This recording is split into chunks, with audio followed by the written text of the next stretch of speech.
പത്തനംതിട്ട, കോട്ടയം, തിരുവനന്തപുരം, ഇടുക്കി വ്യാപകമായി മഴ ലഭിക്കുന്നു. ശക്തമായ മഴയാണ് വിവിധ പ്രദേശങ്ങളിൽ. പത്തനംതിട്ട പ്രദേശങ്ങളിൽ വലിയ മഴ ലഭിച്ചിരിക്കുന്നു. ഇടി മിന്നലോടെ ശക്തമായ മഴയാണ് വിവിധ പ്രദേശങ്ങളിൽ ലഭിച്ചുകൊണ്ടിരിക്കുന്നത്. ഡീറ്റെയിൽ ആയി വിവരങ്ങൾ നോക്കാം. വരും മണിക്കൂറിൽ കൂടുതൽ മഴ സാധ്യതയുണ്ട്.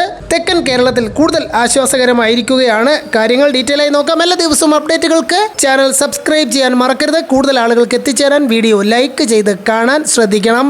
കേന്ദ്ര കാലാവസ്ഥാ വകുപ്പിന്റെ അറിയിപ്പനുസരിച്ച് വരും മണിക്കൂറിൽ കേരളത്തിലെ തിരുവനന്തപുരം, കൊല്ലം, പത്തനംതിട്ട, ആലപ്പുഴ, കോട്ടയം, ഇടുക്കി, എറണാകുളം ജില്ലകളിൽ ഒറ്റപ്പെട്ട ഇടങ്ങളിൽ ഇടിമിന്നലോടുകൂടിയ മഴയ്ക്കും മണിക്കൂറിൽ 40 കിലോമീറ്റർ വരെ വേഗതയിൽ വീശിയേക്കാവുന്ന ശക്തമായ കാറ്റിനും സാധ്യതയുണ്ടെന്ന് കാലാവസ്ഥാ വകുപ്പ് അറിയിച്ചിരിക്കുകയാണ്.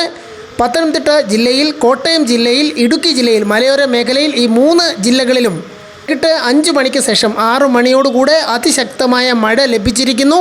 വളരെ വലിയ ആശ്വാസമാണ് ഈ പ്രദേശങ്ങളിൽ ലഭ്യമായിരിക്കുന്നത്. ഇടിമിന്നലോട് കൂടിയ മഴയാണ് ലഭിച്ചത്. ചില പ്രദേശങ്ങളിൽ കാറ്റും അനുഭവപ്പെട്ടു.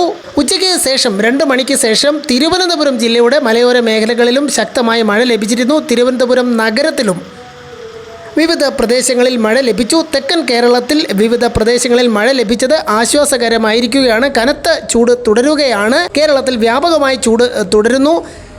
വരും ദിവസങ്ങളിൽ കനത്ത ചൂടുണ്ടാകുമെന്ന് തന്നെയാണ് വിലയിരുത്തപ്പെടുന്നത്. എന്നാൽ വേനൽ മഴ ലഭിക്കുമെന്ന വാർത്ത ആശ്വാസകരമാണ്. കൂടുതൽ പ്രദേശങ്ങളിൽ നിന്നുള്ള വേനൽ മഴയുടെ ദൃശ്യങ്ങൾ വീഡിയോയിൽ ലഭ്യമാക്കുന്നതാണ്. ഇന്ന് രാത്രിയോടെ കൂടുതൽ പ്രദേശങ്ങളിൽ മഴ ലഭിക്കുമെന്നാണ് കാലാവസ്ഥാ വകുപ്പിൻ്റെ അറിയിപ്പ്.